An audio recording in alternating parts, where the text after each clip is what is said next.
I love that song. I do. I really do. Oh, ladies and gentlemen, welcome to our world famous Sunday gathering. This is number 220. And a shout out to Darren because years ago we had this idea and it came to fruition when COVID hit. We put it into action, and now I think this Sunday gathering will be going on for eternity. Even when we're not on the planet, I think the show will go on. I'm Sandra Champlain, if we have not yet met. I'm host of We Don't Die Radio and Shades of the Afterlife, author of the book We Don't Die, A Skeptic's Discovery of Life After Death. And today I am joined, we've got a new team together. Of course, we have Darren here. I call him my brother because we are spiritual siblings here and bestest of friends. We have Denise, who will be doing our medium demonstration. And for the first time on, we have Hannah. And when this group came together, Hannah volunteered to do our address today. So we put it over to her for our theme. And she said she'd like to discuss letting go and oneness, that feeling of coming home. And so I thought the circle of life song, it really is appropriate for that because it is a circle from being a baby and going through the years. I know we have a friend who was with us today who's 97 years old. So a shout out to you, Josephine. And that cycle just continues. And so I know each one of us will have different things that we share today, but for me, it's that continuity of life that there's never a time when you're not you. Even when we step into that unseen world, we're still us. We are. And there's so much love there. So today, Darren will be doing our opening and closing prayers and also giving you the inspiring words of the week. Hannah is going to be doing our address. Denise will be doing our demonstration of mediumship. And you have me for the reading, the healing, and the announcements. So buckle your seatbelts, hang on. We're so grateful you're here. So wherever you are in the world, we really welcome you and we thank you for being here. So I'm going to turn it over to Darren for our opening prayer, please. Thank you for that introduction, Sandra, and a massive welcome to each and every one of you to our 220th Sunday gathering. My, that is a bit of a mouthful to say, 220th. And I'm privileged to be here with Sandra, Hannah, and Denise today, and I'm sure you guys will enjoy the Sunday gathering just as much as we do. So, if you'd like to close your eyes and join me for today's opening prayer. We gather here today as friends, brothers and sisters from across our lands, coming together as one in unity under that banner of We Don't Die. Each and every one of us joins here today to be of service in any way we can in uniting the two worlds together as one once again. As we come together here today, we do so with no demands and no expectations, but allow those from the unseen world to voice and express their views and their words through the minds of our workers here today, for all ears here to listen and absorb to bring those moments of joy, healing and upliftment. And as we enter into this experience today, we do so with an open heart and an open mind, knowing that anything and everything is possible. And we come together in the knowing and understanding that language spoken, country of residence, and personal background and understanding holds no barriers or boundaries to those in the unseen world, for each and every one of us comes here today as equal and will be treated as so that we can all immerse ourselves in the joy and wonderment once again of bringing the two worlds together as one. And we can each and every one of us allow ourselves to fall back into the arms of eternity once again and immerse ourselves in that unconditional love and that healing balm. Each and every one of us finds it an absolute joy and privilege to walk hand in hand, side by side with those in the unseen world, and we do this with the utmost truth and integrity and to the best of our own ability and understanding, and we truly hope we can make you proud here today and truly make a difference within this world.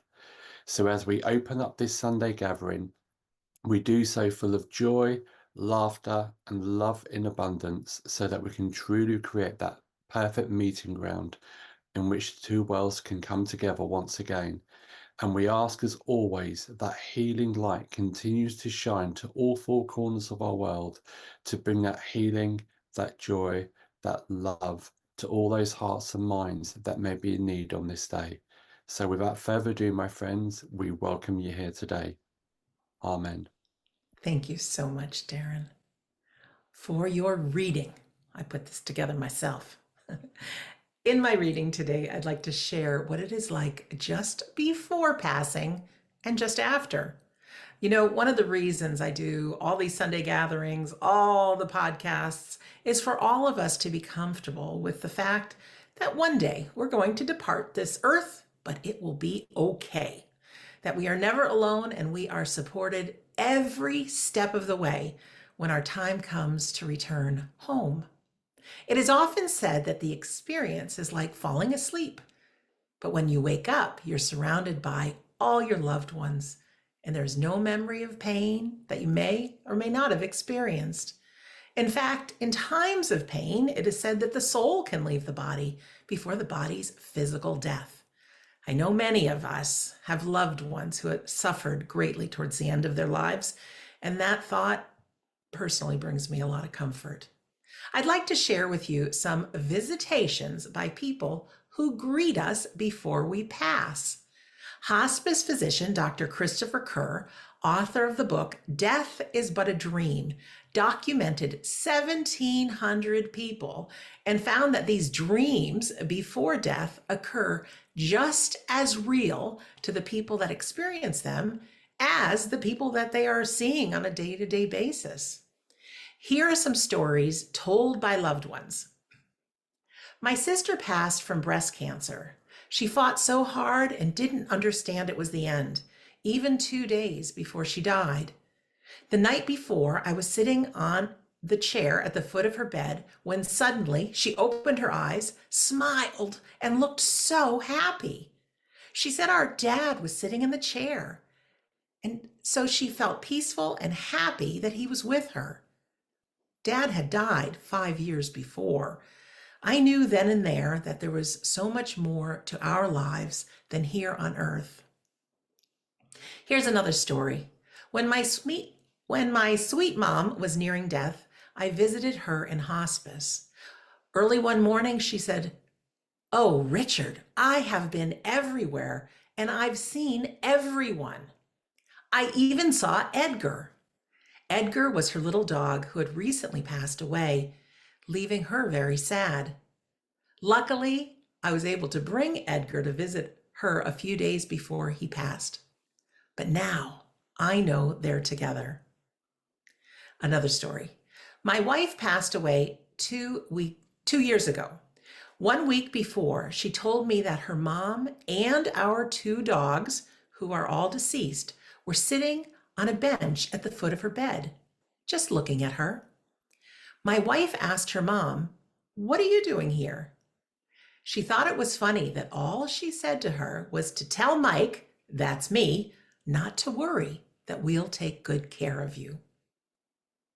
Here's another. On the night before my grandmother died, she dreamed she was being welcomed by all the family members who had passed before her. Her parents, brothers and sisters, etc. They were all so happy to meet again. She told the nurses about the wonderful dream, and then she died a few hours later. One more. Oh, maybe 2 more. I was the caregiver for my sister the last 3 months she was in hospice. She told me she wished I could see everyone that she was seeing. It was magnificent, she said. There was a party for her with balloons and gifts, and everyone was singing and dancing. She laughed and she called out, "Papa, oh Papa, it's so good to see you." Yes, Dad was deceased. She was happy and never distressed. She died with a smile. Here's another. My husband's uncle was in hospice a month before he passed at the age of 81. He told us his mama and daddy were visiting him, and his mama was cooking gravy and biscuits. And when she got them done, they were calling him to come and eat. We all told him that we loved him and it was okay to go eat with them. However, he didn't leave yet because my sister-in-law did not agree with us. He was hanging on until she told him it was okay. Finally, it was hard for her to do so, but she told him what he needed to do and gave him permission to go eat biscuits and gravy. He patted her on the hand, smiled, exhaled deeply, and he was gone. Out of all the reasons, my friends, there are to believe in the afterlife, for me personally, I love hearing these stories about loved ones being there for each one of us and taking us home, taking that fear away, making us feel comfortable. I have one story that I just remembered earlier today. I met a lady on an airplane who told me this story. Her grandmother had been a smoker all of her life, which caused terrible health problems and cancer. Of course, with the illnesses, she could not smoke, and as sick as she still desperately wanted a cigarette. She knew she was at the end of her life and asked if she could taste a cigarette one last time, and the family figured, well, why not? However, when they brought her a pack of cigarettes, she said she didn't want one. She said that her deceased husband was with her in the room and wanted her to go with him. She was so happy to see him after all these years, and she said, I don't want him to smell any smoke on me, so I'll pass. She didn't have her cigarette. She went with her husband, and she did pass shortly after. There's no reason to be afraid. No one dies alone. If you love hearing these stories, on my Shades of the Afterlife podcast, episode 122 and episode 180 are loaded with them. Now, let's talk about arriving home or arriving in the afterlife. On Fridays, we have the most incredible conversations with a gentleman named Eric who speaks through the trance mediumship of Scott Milligan that many of you know and love. These are Eric's words about crossing over. There is a stream that all of you will cross, a stream that carries you from one state to a new one. For when your eyes dim and close for their final rest, you will see those who you have loved, all those who you may have forgotten. You'll instantly recognize and remember. If you have loved animals, the animals will be there to meet you too. Familiar faces of family will be there, smothering you with love and the celebration that you have lived your life and the world has served its benign purpose. But I myself saw the sweet features of my dear wife. As my body failed, I believed I was going to God's kingdom. But as I closed my eyes with fear, I found peace and I saw my wife.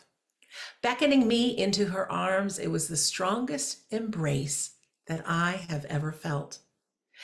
And I realized then that the pinch of pain was no more. And as I have observed many who have come and stepped across the stream, no one has ever fallen or been washed away. It is a simple step that will change your view for eternity. That the world in which you have loved is merely a step upon progress. Any pain that one may feel is washed away. You may even take a deep breath in, as truly this world takes your breath away and is replaced with love and wonder. All answers are found, all mysteries are solved. It is truly a sight that all of you will witness, but you must be patient. Death is merely a word that has been placed for a life that has lived, but now lives on. It is not used for judgment. It is not used for punishment. It is there as the basic fact that you are born to be born again, not coming back to the world in which you love in this manner, where you are at this moment. You live life after life. This world in which you love is the shortest part of your journey. But in the shortest part, can cause you such pain and sorrow, it can also grant you much joy and happiness. In this short part, many may see war and suffering, or find heaven and find incredible life and goodness all around. But this short step is a step that all must take, no matter how long or short you draw breath. You are here only for a moment. Treat it kindly and remember a short life can leave such impact that is felt beyond your years. So a thank you to Mr. Eric in the spirit world, and a thank you to our dear friend Scott, who has been sitting on behalf of the spirit world now for over 27 years. He started just when he was a teenager. On Fridays, most Fridays, we're together with Scott and Mr. Eric. If you'd like to join us, we welcome you to do so. Now we're going to enter into our time of healing. I found a song with beautiful lyrics that I'd never heard before. It's called We're All Connected. And during the song, let us remember those who need some healing, ourselves if as well if needed, and also there's many places with so much uncertainty in the world, and even some of your feathered or furried friends may need some healing as well. So we can be that vehicle for healing and let the unseen world use our energy and direct it to wherever it's going. After the song is over, the next voice you'll hear will be our wonderful guest, Hannah, for our address. So here's the song. We are all truly connected in this life and beyond. Thank you, Sandra, for having me here. And hello, everybody. I feel real honored being here on this Sunday gathering. I'm a student of Phil and Carrie, and Phil and Carrie at times present students to come on the show for the Sunday gathering. And now it's my turn, and I'm very honored. Thank you, Sandra, so much. I wanted to talk about letting go and oneness. And before I start with letting go and oneness, I really have been feeling about nature and how nature inspires us and gives us this beautiful example how oneness can be created in the world. For example, people who study nature in the forest, it's now known that trees and nature is literally communicating with each other. So, for example, you have got a big tree in the woods, and there's a little tree, and the little tree needs more nutrition and more food and more light. What does the big tree do? Stand behind, give the small tree space to grow. It's known that they all communicate with each other via the roots, and I don't know the English word, but there's something else. I just don't know the word.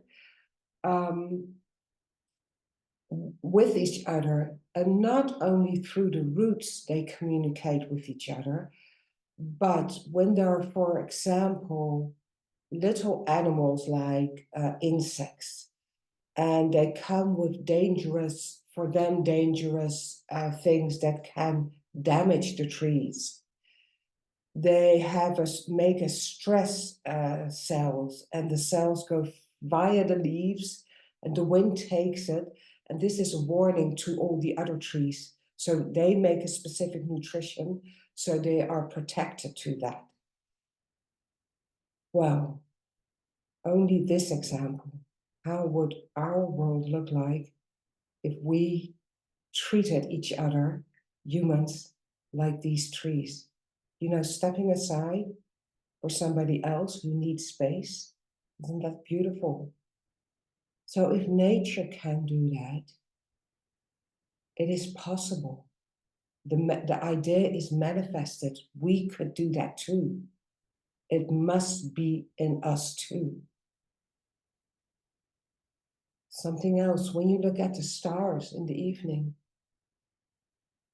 you actually are looking at your ancestors. It's true that our whole physical body is built up from stardust. So when we see the stars, we see actually us. This means oneness. We are one with the stars. We are one. We are just a small part in this whole evolution.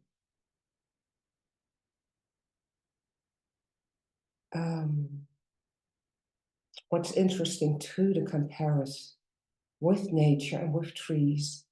Scientists believe that there may be a tremendous wood wide web. So, and we have a world wide web. The internet is something that exists for about 30 years now, but it is very new. It can have a lot of damage, but a lot of good. If the internet wouldn't be here, I couldn't connect to you. I couldn't be on this show. The people you can reach, Sandra, how you talk about consciousness and give people hope only is possible via the internet. And this is how trees and nature for centuries, for ages already have been communicating with each other. For them, it already existed. So these are words that give me hope in the possibility of us, perhaps via the internet, and maybe later on in life, we don't need those technologies. Maybe we're so advanced that we all can tune into each other and talk telepathically with each other, but I won't be there when that is happening. And why is humankind struggling so much, you would wonder?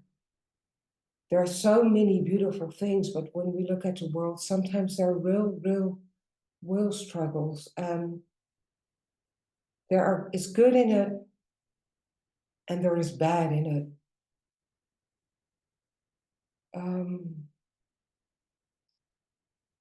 But what I really do believe is that everybody has struggles in their life, and they are like trials to overcome. And most of the time, when we struggle, we are in a kind of a maze. Our brain is in a maze, and we feel so separate in those trials. We feel so alone. We feel not heard. This can be family issues, what a lot of people experience, or issues with colleagues, or issues that about loneliness, or work-wise, things you want to manifest, but you can't manifest. And usually we feel not seen, not heard. And in those dark moments, we feel completely separated and disconnected. And I recently had an experience like that.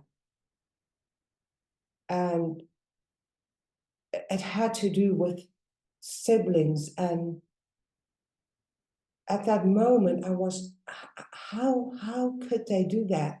You know, and the maze goes on with the questioning, and I just don't understand it. And well, first of all, what is very important is speaking your truth, something many people don't do. We are so used to shoving it all under the table, not talking about it.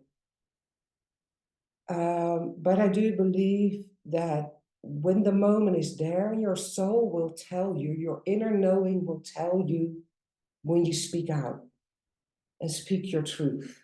You don't need to be rude, but you need to show your boundaries, or let people know you have been hurt. That is very, very important. And I must say, before this actually happened, what helped me a lot. So I hope other people can help when they have their trials, because we all do. 2 days before this event happened, I was very happy driving my car, having the sun shining on me, driving next to the river and feeling absolutely fantastic. And I started to think of a specific spirit person. I know that this person is a spirit, I know him, and he's quite so often comes by to just say hello. And I said, okay, well, hello. The thought was so strong that I thought, oh, this isn't me. This is you trying to say hello, letting your presence be shown. And so I said hello back, and I had no further questions, because if somebody wants to say hello, that's fine. And I said hello back, it's okay. And I went on driving, and well, okay, everybody their own space. But if that hadn't happened, because that incident happened 2 days later, and I really fell in a black hole for a couple of hours. And then I understood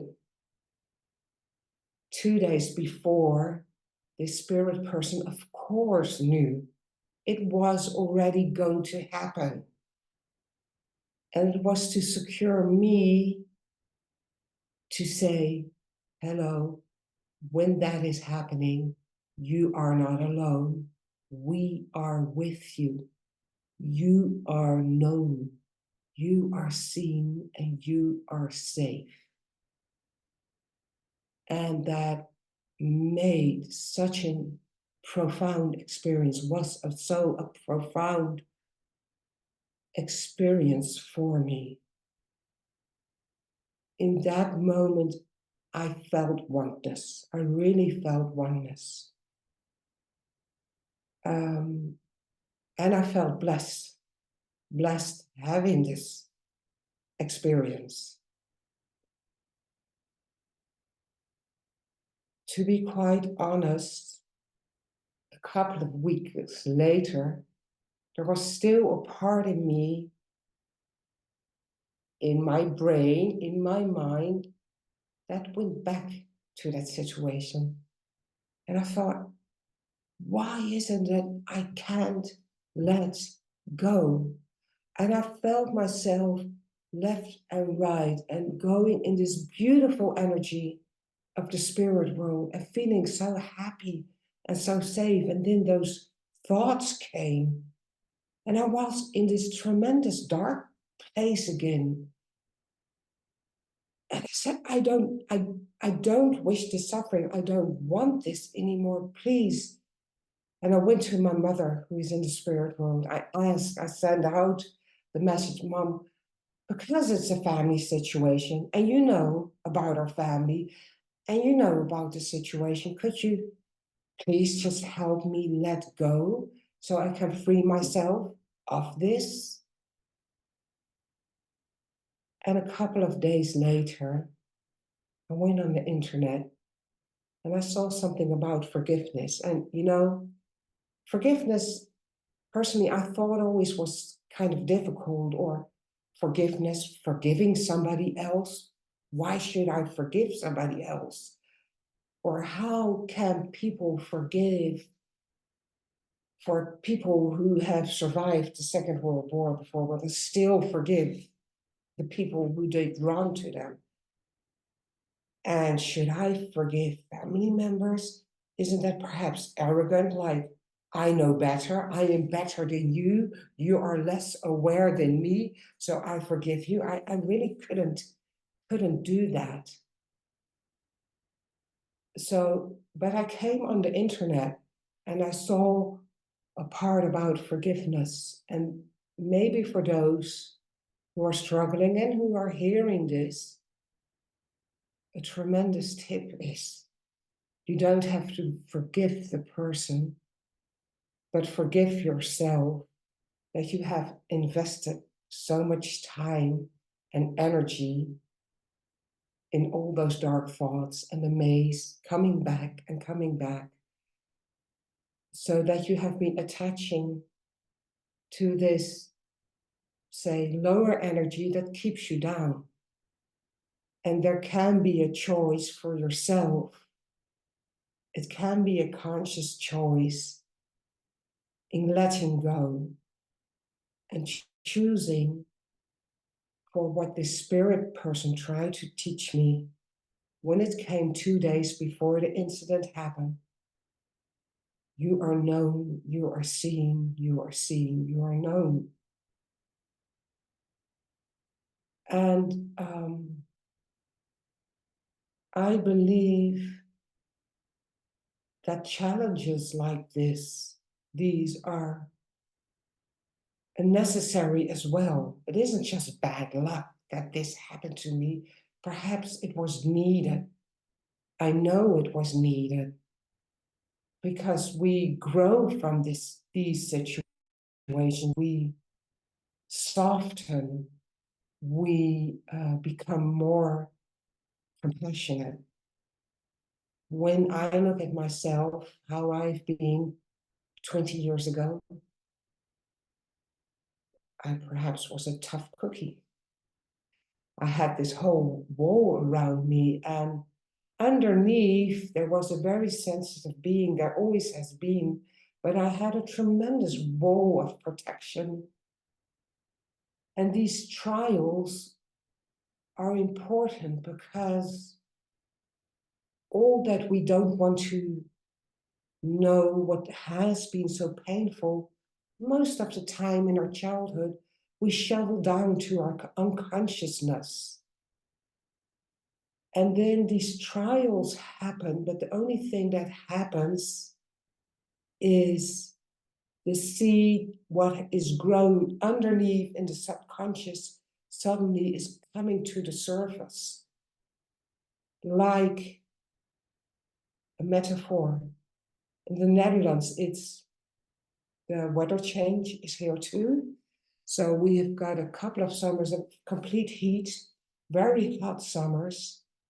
And this summer, over the last 3 months, it only has been raining actually every day.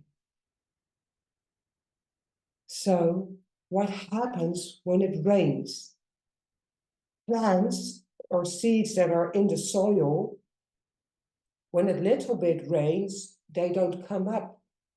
But when it rains for 3 months in a row, seeds that were so deep in the ground, so deep in your subconscious, suddenly come to the surface and become a plant. And then it's seen what you have put in your subconscious. It's put into the light again. So the rain is the symbol for the tears, but the rain is the symbol for washing away. The rain is the symbol for the growth as well, for the plants that can be grown. And say we have our own personal garden, we can pick out of the garden the things we don't like. The things you don't like is the maze, the thoughts, and the pain. You respect it, but you are allowed, in English it's called the weed, pulling out of the garden. You are allowed with love to make your own garden and be the artist from your own garden. So you can pull out the weed, but it has to be seen with respect. Pull out the weed because it has learned you a tremendous lesson. And I do believe that in this whole journey of life, we have wonderful moments, so much love. We have the sadness or the pain or somebody hurt us so terribly much. And then that seed grows, and it is shown and it's washed away again.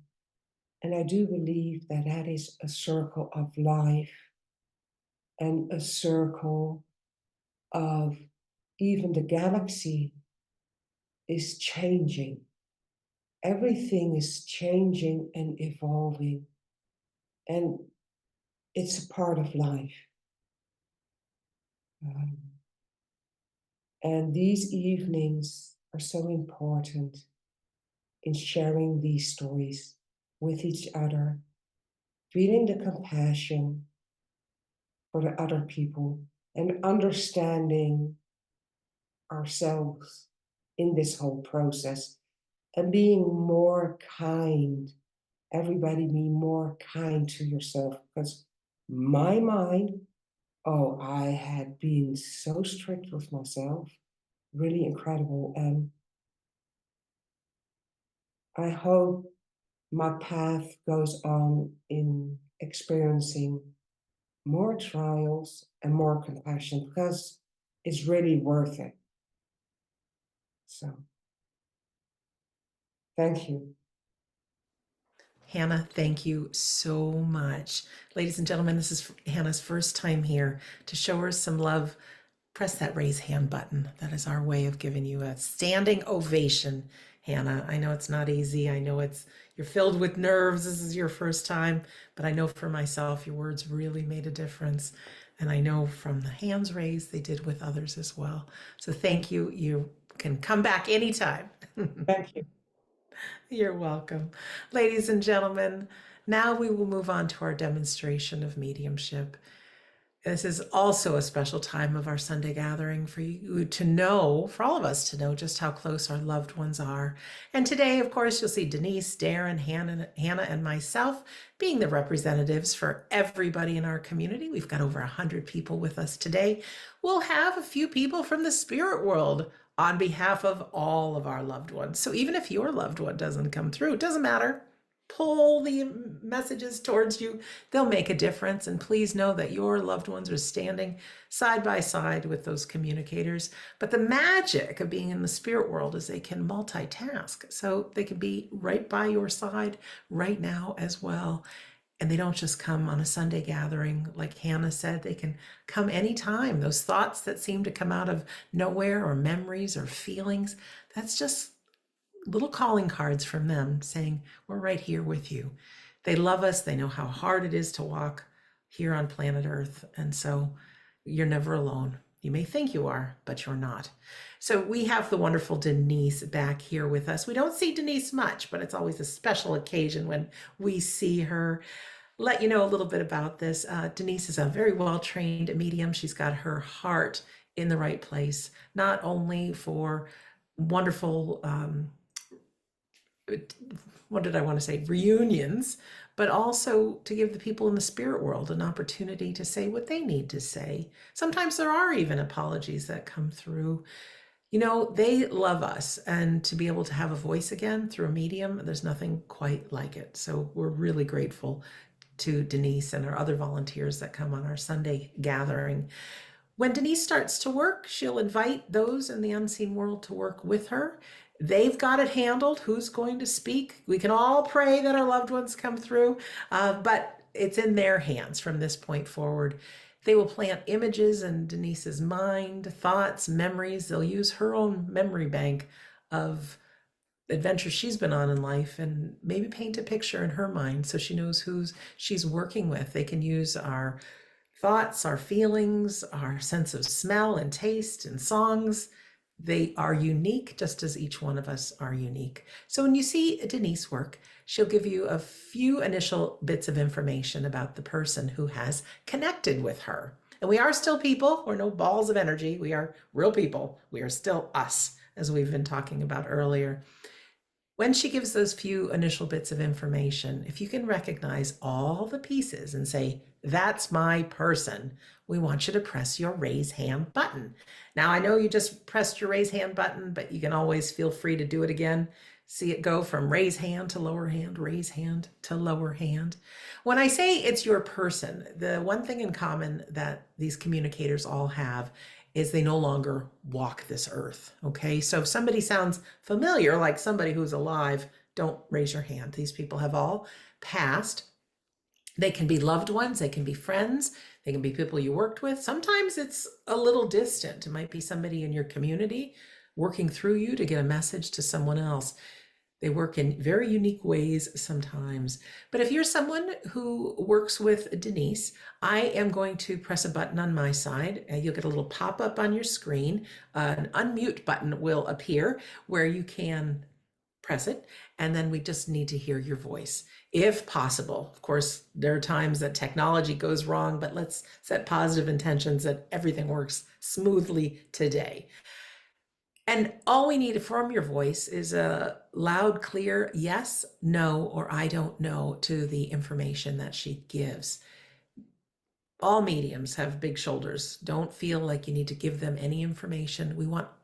Everybody wants to know that they really are in communication with our loved ones. So don't volunteer any information, okay? Just say yes, no, or I don't know. And again, if you feel bad saying no, don't, because no simply means a new opportunity for the medium to look inside and work with a spirit friend and get the information correct to you.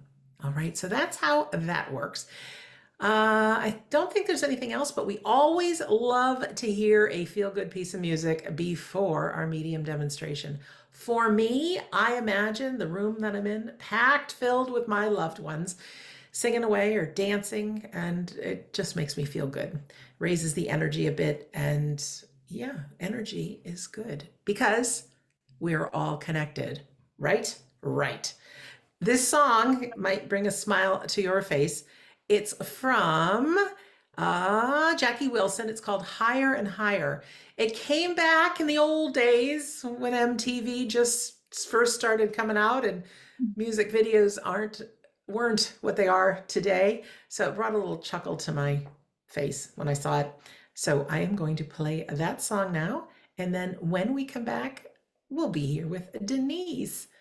So here's Higher and Higher.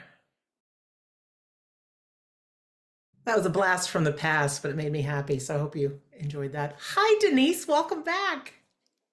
Hello, Sandra. Thank you very much for inviting me here today. It's always a pleasure to be with you and to work for people here in the physical world, but also a pleasure to work for those in the spirit world, because without them, this would never happen.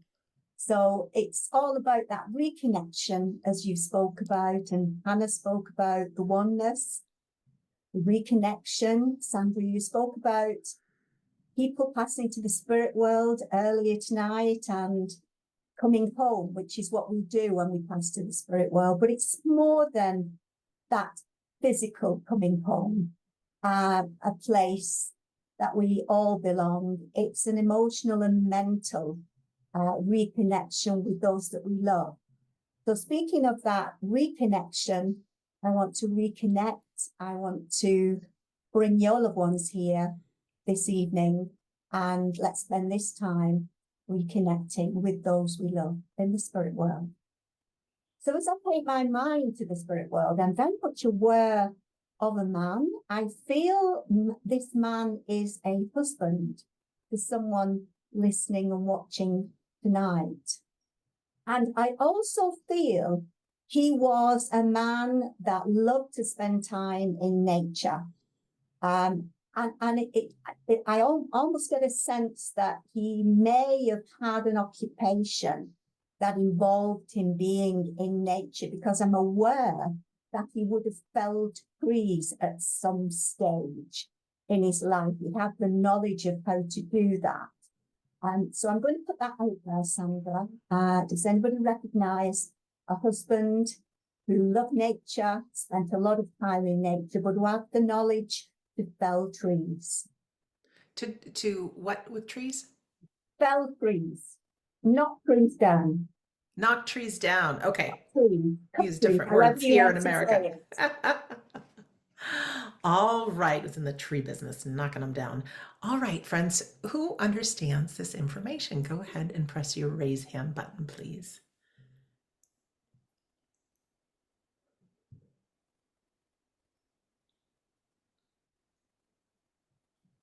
No hands up straight away, Denise. Okay, let me get to know and give you a little bit more information, because I do feel that this was a very strong character, and he was quite an opinionated man. He really would voice his opinions and wasn't shy about giving his version of things, if you like. Quite an out-there person. Very, very loud, and you would know he was in the room if you were in his company. Very outgoing man. If nobody can take this information, then we can take away the relationship. So does anybody understand this gentleman? We have, The relationship. we have Kate. Hi, Kate. Hello. Welcome. Hello, Kate. Kate, do you understand this gentleman as husband, or have you taken away the relationship? Yes, I'm husband. He didn't work professionally falling trees, but we live in the woods and he definitely cut a lot of them down when we built our Yes. house. Yes, thank you. Thank you, Kate, for speaking up, because that's what I felt about him, that he had this knowledge of how to do that. I wasn't quite sure whether it was an occupation, but I knew that he had the knowledge to do that. So as I get to know your husband, Kate, am I correct with his personality? He was quite a big personality.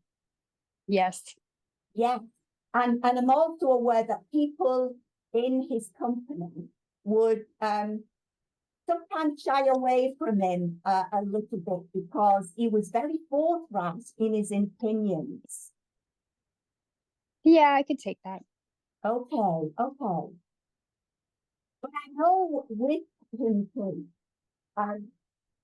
this persona he put out to the world was this big, strong man that had these very strong opinions about life. But underneath that exterior, he had a heart of gold. Yes.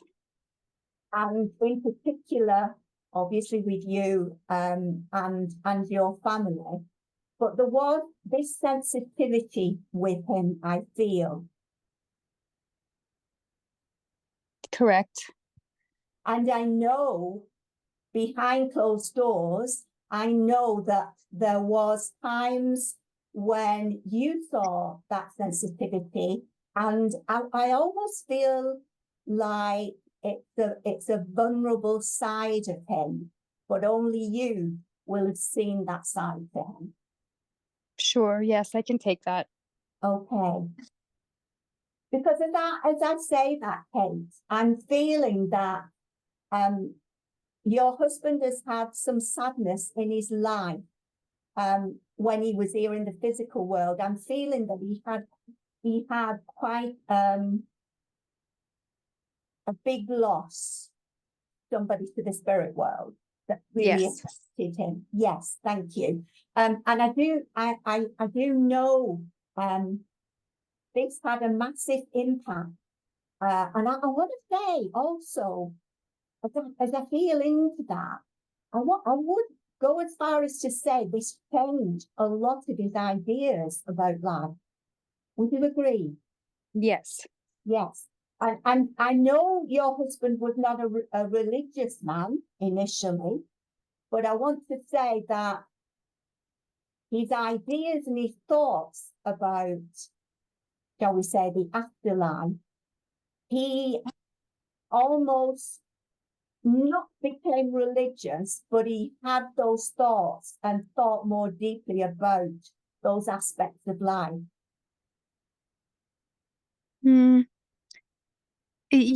I don't know.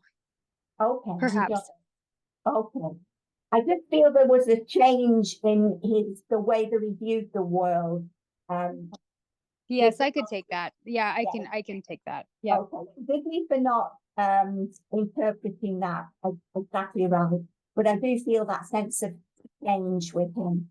But I also feel, Kate, with your husband, it's making me aware of a brother. Am I correct to say there is a brother? Yes. Yes. Would I be correct to say brother is in the spirit world also? No. No. Okay. Okay, forgive me for that, but he's making me aware of a brother, and I know that that relationship was quite a, I want to say, not always getting on with his brother. Well, he doesn't have a brother. I have a brother, and I'm having some, yes, and we are having some problems with Okay, him. okay, forgive me.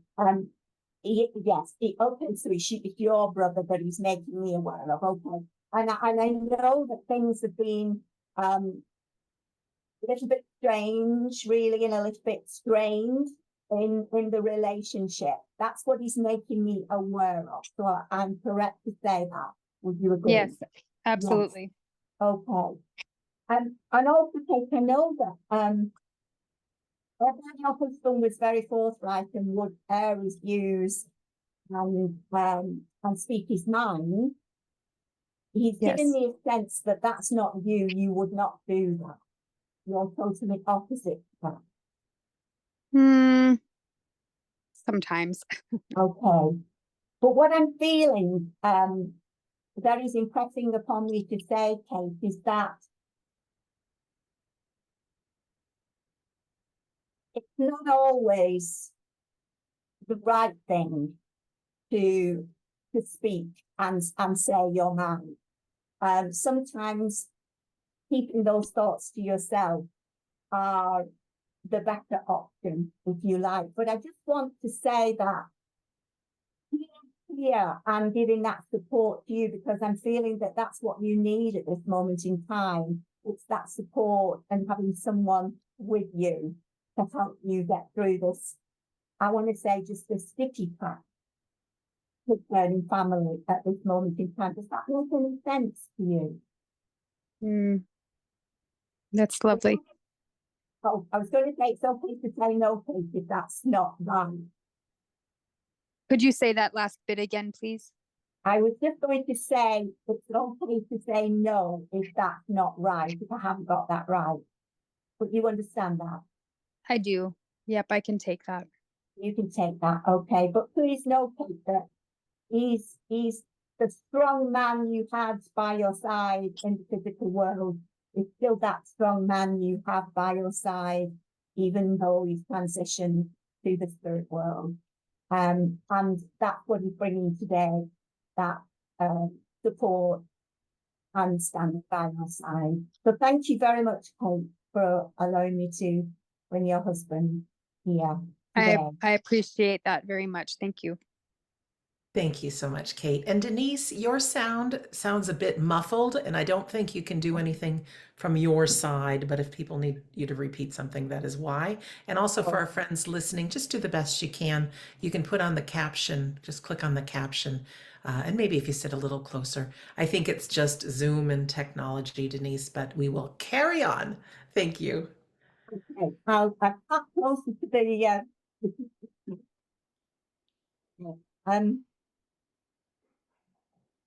let's see. I'm now aware of a lady with me in the spirit world, and I do feel this is sister with me here, and I'm also I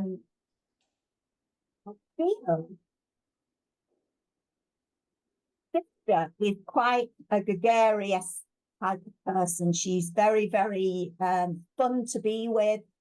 She likes to dress nicely, likes to have her hair done and her nails done. And I'm also feeling I want to speak to a lady here. So it's two sisters. I know the relationship's very, very close. In fact, I want to say two peas in pod, very similar. Can I put that out there, Sandra, and see if you have anyone? All right. Your sister and you are two peas in a pod. And the other information Denise said, hopefully you can all hear. All right. Press your raise hand button if you can understand that. Mina, I know you had your hand raised and it went down, but we have Phyllis's hand went up and went down. What's going on, you gals? If you can take all the information, press your raise hand button and just press it once, keep your hand up, And I can press on my side. There we go. We'll get Phyllis in. Phyllis, if you can press your unmute button. Hi, Phyllis. Hello, Phyllis. Hello. Hello, welcome. Thank you. Phyllis, you understand this as sister? Yes. Sorry, I couldn't hear. Yes. Yes, okay, thank you. What I'm aware of with this lady is I know she likes to present herself very smartly, and she used to like to have her nails and her hair done really nicely. She was very, very conscious of the way people would see her. Does that make sense to you? Yes. Yes. But as I say that, I'm also feeling a little bit nervous, and I'm feeling that your sister is a very, I want to say, quiet person if she was in company with others. I don't know. You don't know. Okay. She's just making me feel that she was a little bit of a worrier, and she was always aware of how people would see her, and that's why she went to so much effort to Yes. appear a certain way. Yes. Yes, okay. And I'm also feeling with this lady that sometimes she would spend time at home and not wanting to mix in the company of others. Sometimes she could be a little bit of a recluse. Yeah. I guess so. Yes. Okay. But I know your relationship with her, Phyllis, it was a very, very close one. And I'm feeling that you would share a lot of your experiences together, and the worries that you have, the experiences we have in life that really emotionally try us. And I feel that you would share these with your sister, and you would tell her lots of things that had happened and share that burden, if you like, with her, and she'd help you through that. Yes. Yes. Because you were like a sounding board for one another. And I'm feeling, Phyllis, that I'm feeling that your sister, when she was in the physical world, spent quite a lot of time on her own without a partner. I'm sorry, I didn't understand. And I'm feeling that your sister was living on her own. Oh, yeah. Yes, she did. Yes. And I'm, as I said earlier, I do feel that walking away from people in the outside world was her way of coping with life, because I feel that she did have problems where she would let things get on her mind and bother her. She would worry a little bit too much. Yes. Okay. Would you, Phyllis, have memories of when you were younger? Because she's making me aware of, it almost feels like she was, well, we're all different people when we're younger, I know, but she was very carefree as a younger woman, and she enjoyed life to the full. Yes. But as she got older, things took their toll on her, and she sort of withdrew within herself. Yes. And I'm feeling that she relied on you an awful lot to help her get through those stages in life when they happen. Yes. And what I want to do is just to bring back the memories of the happy times that you shared, because I feel you spent a lot of time with her and with, I want to say, nature as well, because I'm feeling that you both have this love of nature. We both have what? A love of nature. Love of nature. Oh, yes. Yes. And I know that your enjoyment in life didn't always involve money and paying for things to entertain you when you were younger with your sister. It was the simple things in life that you both enjoyed, and the walks in the countryside and those kind of activities. Would you understand that, Phyllis? Yes. Yeah. Okay. Her sister's a very, very timid, quiet lady. And I almost feel like I'm intruding on her thoughts, really, because I know she didn't voice these things herself in the physical world. But the happy times are what she wants to bring to you today. And enjoying life really is what she's bringing. It's that sense of enjoyment, but also spending it with other people is what I'm feeling she's bringing here today for you. Get more into the life with other people and enjoy life with friends. Because I'm feeling that that's not been something that you've been doing recently. Yes. It's that sense of having someone with you, and in particular, someone to talk to, that your sister is impressing upon me to say, is to spend those times with someone that can listen, because I know that relationship you had with your sister was very much like that. You were always there for one another, and she wants you to have someone there for you now. But things are a little bit hard upon you at this moment in time. Yes. Okay. Thank you, Phyllis, for speaking up and allowing me to bring your sister through. And please know that your sister is still there and with you. And she's also there to talk to as well. You can speak to her anytime you like. They're there and they listen. So you haven't lost that. And that's what I want to impress upon you today. Remember, she's there to listen. Yeah. Thank you, so Phyllis. much. Thank you so much. Okay. Thank you, Phyllis, and thank you, Denise. Thank you, everyone, for listening in. I know these communications make a difference for all of us. Can you hear me okay, Sandra? Okay, it's still a little muffled, but I think it helps that you're close, and I think we just ride it out, Denise. Okay. Nothing. Okay. I'll try and move a little bit closer.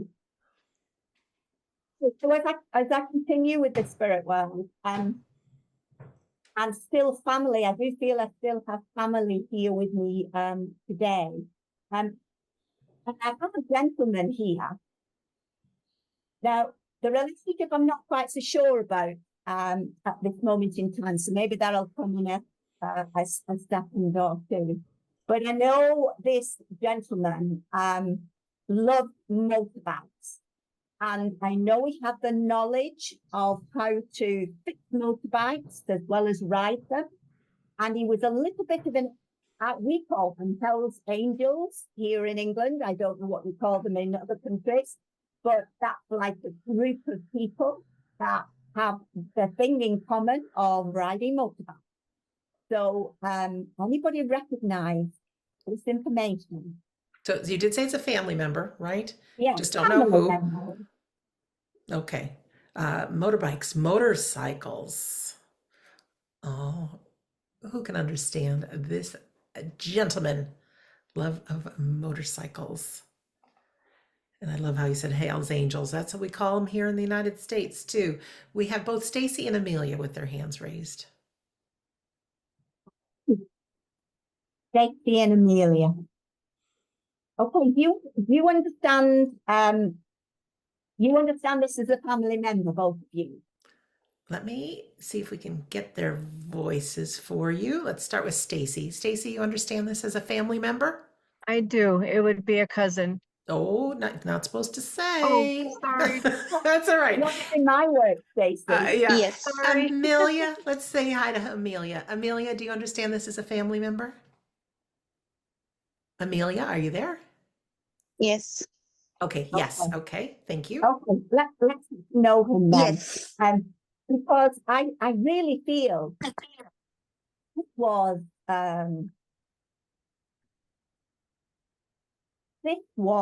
a man that really did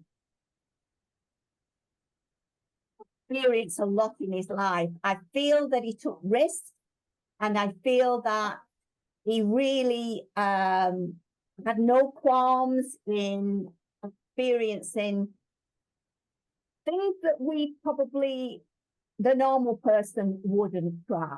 He just feels a bit of a risk. Does that make sense to Start with Amelia Stacy. or Stacey? We'll go to Stacy first. Stacy, do you understand this is a risk taker Absolutely. Yes. and doing things most of us might not? How about Yeah. you, Amelia? Do you understand that your person is a risk taker? Yes. Okay. Yeah, okay. Because I Yes, ma'am. know, I know that he's done I know that he's done things that have been very, very dangerous. And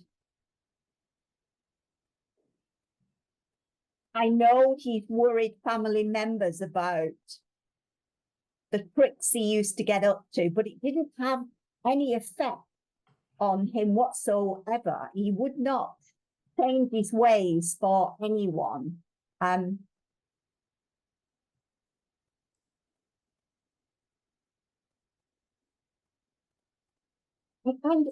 now you can say no to this if this is wrong, but would you understand him jumping over on his motorbike from one sort of, I want to say mountain, but that's ridiculous, I know, but something high like that over a ravine to somewhere else, you know, something on those lines. Would you have memories of that, Start with Stacy. Stacey?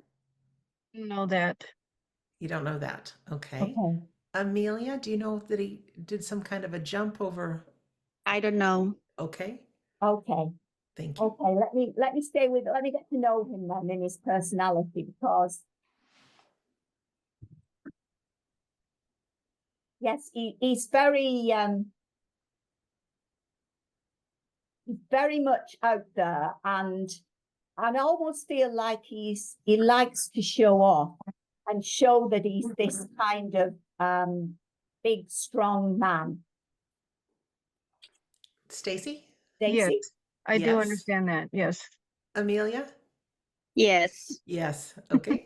Okay, I know you're both saying yes to me, but do you mind, Amelia? Can I just work with Stacey for a minute or two? Amelia, still keep listening, but if I could just work with Stacey for a minute or two, because I'm feeling that he always had to have this. He liked people to see him as this strong person that was fearless in everything that he did. Yes. Would you understand that, Stacey? Yes, I would. Yes. But that wasn't the person he was. And people that knew him well, family that knew him very well, knew that this was just a persona he would put on to the outside world, but he was a totally different character underneath. Yes. That makes sense. Yes. Yes. Yes. And I'm feeling that he had a sense of where he didn't feel he'd achieved things in life. And it's almost like he had to keep proving himself by doing these outrageous stunts to get people to recognize and see him. Yes, that makes sense. Yes, because I'm also feeling that he did want to be seen in life, and he didn't always feel that people did see him. Yes. Thank you, Amelia, for speaking up, but I do feel that I am with Stacey, with this gentleman. And as I'm continuing to work with him, Stacey, would it be correct to say that he went through periods of his life that were not easy in terms of his mental health? Yes. Yes. And I know he was a very, very proud man, and he wanted to disguise those parts of his life that he experienced, and he kept those very much to himself, and only family knew about those episodes. Yes. And this is why he had this need to be this different person in the outside world where others would see him. It's almost like he had this split personality, Yeah. and he only wanted the outside world to see the brave man, but Exactly. that wasn't the true him. He was very vulnerable and very unsure of himself. Yes. Okay, thank you. Now, I know you've told me this is cousin. I'm sorry. I'm so sorry. I didn't mean to. Okay, no, that's okay.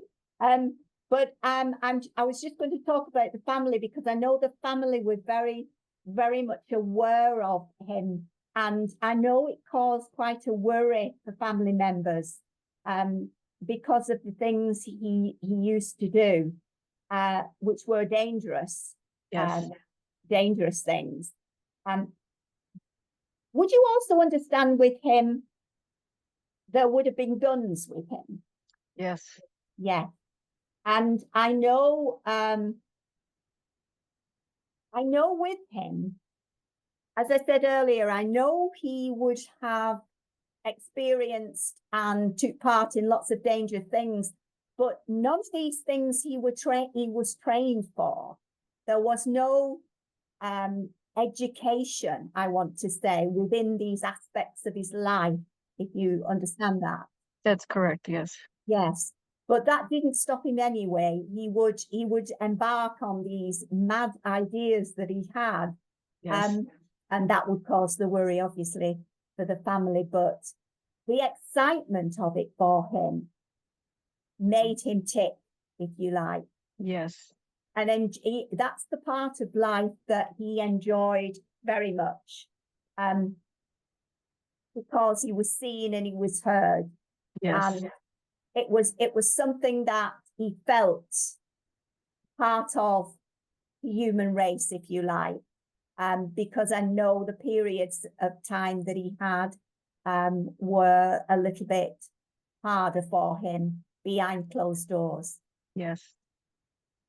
Well, what I want to bring tonight is the positivity with him, because I know he wasn't always positive when he was here, but he's bringing that positivity with him tonight, and that adventure as well. The adventure is something he had in bucketfuls, and I'm feeling that that's what he wants to bring to you tonight, is to bring that adventure in life and that upliftment, because I'm feeling that that is what's needed around you, and I'm feeling that's what he wants to instill on me to say, if you understand that, Stacey. Yes. Wow. Thank you. You do. Thank you very much for allowing me to bring him Thank here. you. I'm going to And let his mother know too. I think she'll be tickled. So thank you so much. you're very welcome. You're very welcome. Thank you, Stacey. Thank you, Stacey. And Denise, thank you so much for being our medium today. You're welcome. The sound was a little fuzzy, nothing we could do about it, but you shine through, and thank you so much for your commitment to humanity. Let's all send Denise some love. Press that raise hand button if you'd like. Yeah, we really do appreciate it. It's not easy being a medium. You really have to trust what's coming through is coming through from our spirit friends. And like with the messages that came through. I tell you, I know just about everybody here in our community has a loved one who has passed. Grief is the most painful thing that we'll ever have to face, even though they're around and they're with us. Oh, we want more. We want signs. We want it all. Like the advice in our second reading today, Phyllis got, people need people. It's so tough sometimes to be on our own. And I know with me and grief, I just wanted to back away from the world. But plug yourself in if you can with people, if you can with good books, if you can with podcasts. I have almost 630 hours of podcasts, and we do read all the messages in the chat box, even though we can't get back to you personally. But thank you so much for your kind words. I know on behalf of all of us, we'll give you everything that we've got so that you know your loved ones are still around. They can hear you. They're part of your life. But sometimes I feel the worst place to be is alone within our own thoughts. So anything we can do to get out of that and be with others or talk to another or volunteer, it all makes a difference. Some announcements of things that are coming up. First of all, wonderful Hannah and Denise come to us through the teaching of Carrie and Phil. We don't have another online class starting with them till August. They will be traveling. There will be some practice sessions, of course, for our current students. We'll give you more details coming up about that. But if you want to see them live, it's wonderful to be in a live class. They'll be going to Ontario, Canada, near Toronto coming up. They'll also be going to, where else? To New Mexico. They'll be doing demonstrations and a class there as well. And at the end of the year, end of October, they'll be in New Jersey in the USA. So you can keep an eye on wedon'tdie.com and I'll let you know about upcoming classes. Now for the world of Scott Milligan and Darren. Scott, as you know, or may not know, he is our wonderful trance medium and physical medium. We do a course each and every month called Trance in the Altered States. Started a week ago, but we have it also tomorrow and on Tuesday. There's 4 sessions within the course of the month. You don't need to want to be a trance medium. For me, I've been in this class since we started in 2020. It's a beautiful opportunity to learn how to quiet the mind and to blend with that love from our loved ones and those inspirers that work with us. It is a gentle, loving class, and it's so beautiful. So if you want to join, you don't have to watch the previous class, but it will be there in your library when you do sign up. It's nice. It's special. It's a great way to be connected. Also on Tuesdays, Scott offers Sitting in the Power Hours. That's at 8 a.m. and 5 p.m. London time. Another beautiful opportunity to just disconnect from the world, connect with your own soul. He will guide you with your eyes closed. It's very special, peaceful, and healing. Speaking of healing, we are back on Friday for In the Arms of Eternity, where we first sit for healing and send healing. And then the second part is a demonstration of trance mediumship. And you will hear words from a member of the unseen world. And we have a conversation, so you can ask your questions. And it's a tie between our Sunday gathering and our Fridays as to my favorite time of the week. But they're very, very, very special. And if you want to see Scott live, he'll be coming up at the Arthur Findlay College, which is very cool, with a couple other mediums and a course on trance. And then also you can meet both Scott and Darren.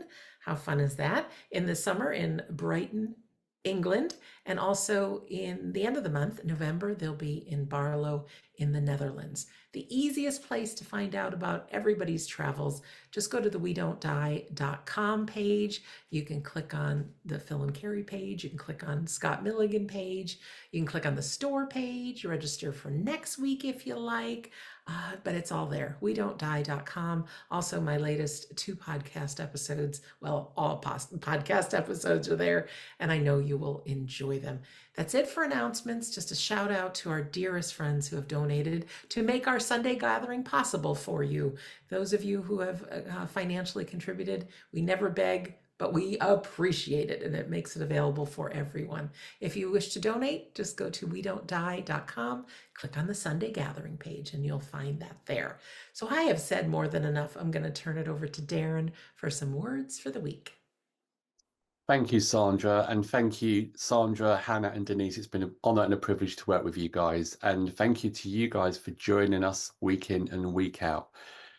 We all have those moments, don't we, where we feel alone, we feel isolated, we feel no one's around.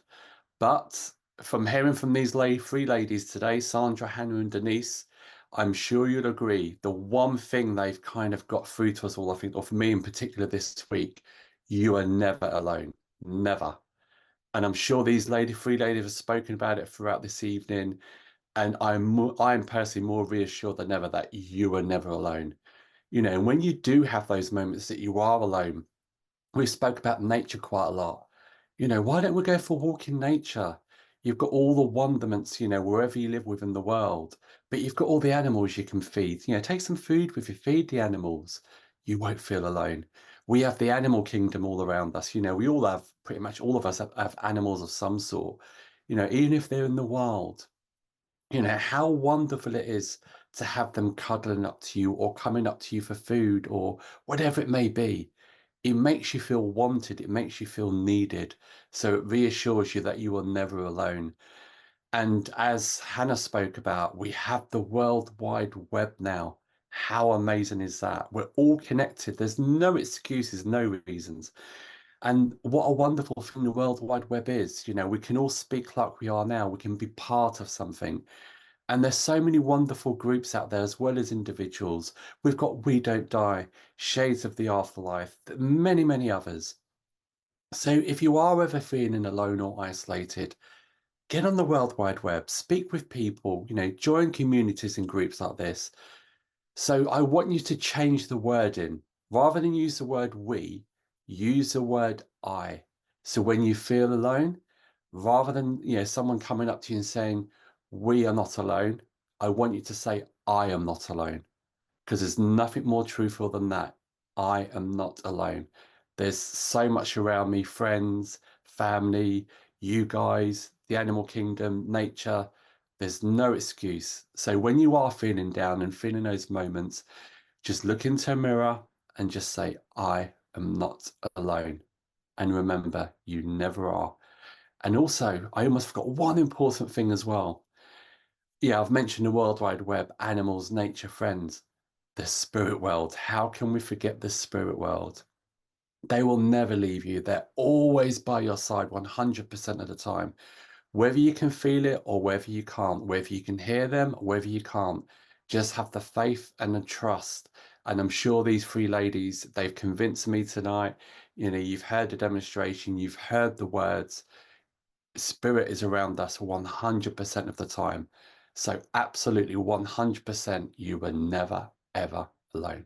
And just remember that. Now, if you'd like to close your eyes as we close your eyes, yes, and join me for the closing prayer. I'm getting carried away now. As we close this Sunday gathering.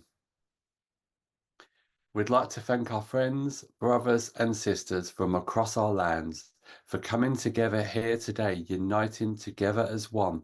And each and every one of you has played your part in some way to allow this Sunday gathering to happen once again. And we'd like to express our sincere thanks and gratitude to all those friends, helpers and loved ones in that world we call unseen for being here with us today and sharing your thoughts and your words through the mind of our workers here today, which has brought us all those moments of joy, healing and upliftment once again. And we'd like to thank you for allowing us to be immersed within that unconditional love and that healing balm, which has been great nourishment for our minds and our souls, allowing us to leave this Sunday gathering in a better place. We'd like to thank you for allowing us the opportunity to walk hand in hand, side by side with your world, and allowing us to share your thoughts and your words here today. Each and every one of us does this to the best of our understanding and the best of our own ability.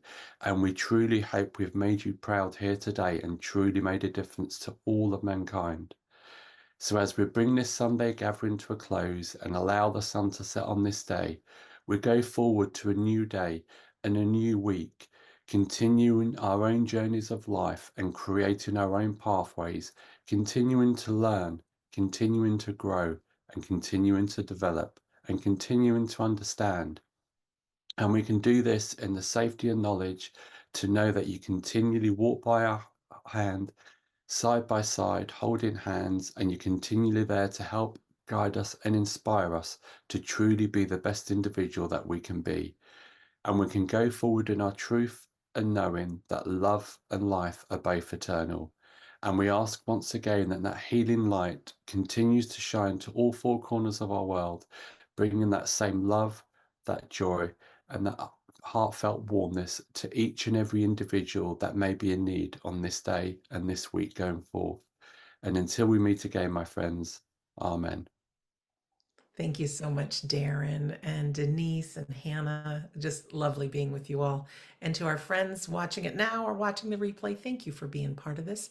And to our friends in the spirit world, thank you for being part of our Sunday gathering family too. Our final song today is one of my favorites by Josh Groban. Fits right in with our theme. It's called To Where You Are. Thank you, everyone. And yes, next Sunday is Father's Day. Go to wedon'tdie.com, click on the Sunday Gathering page, register while it's fresh on your mind. All right. Love to all. Thanks again. Mwah. Bye, everyone.